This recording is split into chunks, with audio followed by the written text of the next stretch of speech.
So I may seem like a very funny, happy guy, but I'm very depressed and I have a lot of anxiety in the morning.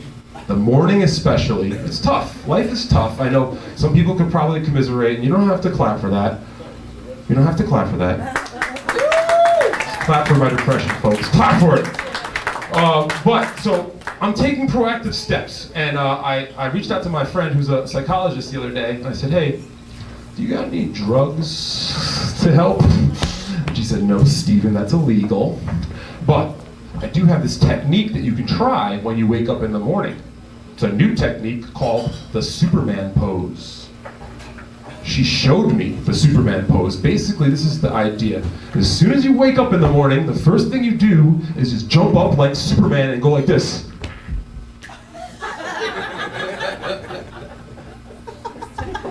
Da, da, da, da. For a minute. And that's supposed to like change your brain and like put you on some sort of superhero the rest of the day. Well, as you can tell, folks, that shit did not work for me at all. It was garbage.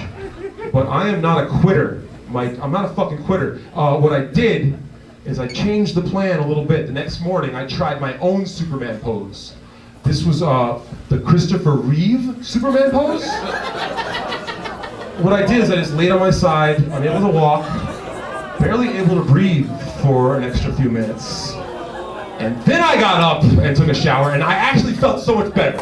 So, try that Superman pose. Sunday I went uptown, and it's funny, Kenny was talking about these guys.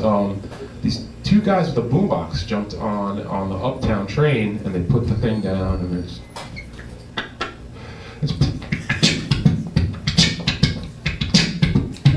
hey. These guys are flipping off the fucking ceiling, doing backflips, pirouettes. I am so stoned, just like, oh my God.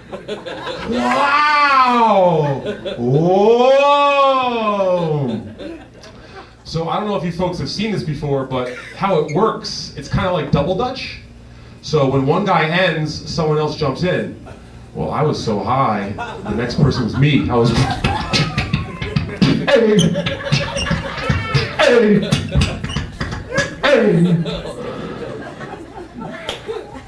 I busted a fucking move.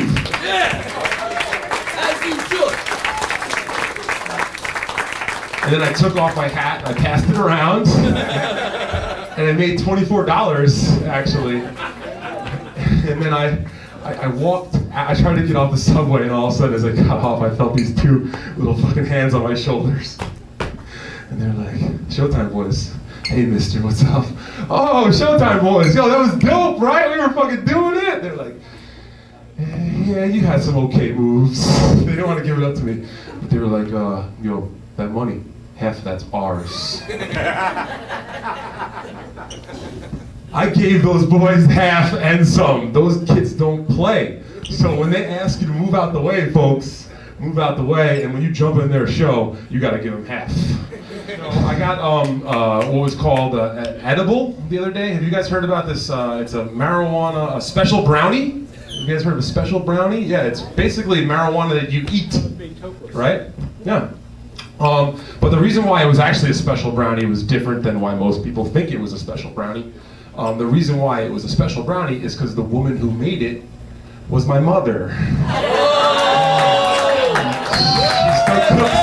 She still cooks for me.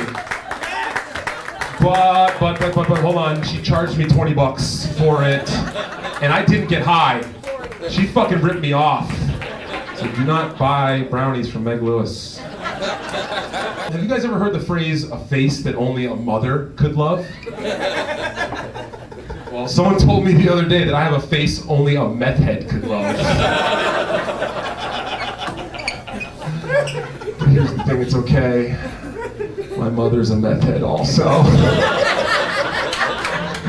I know why they call it Good Friday. It's actually because the priests get an extra half hour with the altar boys at the end of the Mass. Really? That's where we cross? I was a fucking altar boy, folks, okay? So don't give me that shit. All right? That joke's 27 years in the fucking making, all right? And I was not molested. What the fuck? No, that's bullshit. I was a fucking great looking little boy, slender ass and everything. But you know, I know what brackets. March Madness is over. Villanova won. My father is a big Villanova fan over there. But most of you, your brackets were fucked right away, all right? Everybody comes into work after the first two. Fuck, it's crumpling it up. But it's like, come on, folks. You're talking about 18 to 20-year-old men. You didn't expect them to be unpredictable? Like, I don't really remember much of my 18 to 21-year-old portion of my life, but I do remember I used to play Russian roulette while smoking a bong in my apartment.